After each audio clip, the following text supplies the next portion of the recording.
apes, mobil seorang pengendara diparkir sebentar di jalan. Tiba-tiba keempat bannya sudah hilang.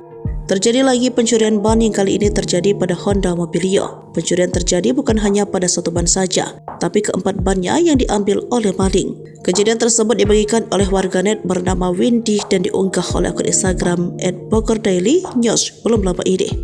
Jangan abaikan kondisi ban mobil dan terjadi lagi 4 mobil ban Honda Mobilio ini hilang dicuri di daerah Jalan Raya Dekeng atas RT 01 RW 09 Kecamatan Bogor Selatan, Kota Bogor pada Selasa malam, 17 April 2024, tulis keterangan dalam unggahan itu.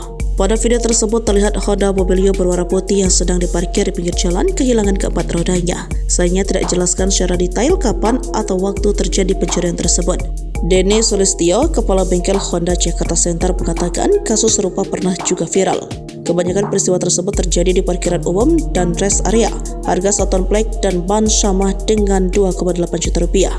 Artinya kalau ditotal untuk keempat ban, maka pemilik mobil yang kecurian mengalami kerugian minimal 11,6 juta rupiah.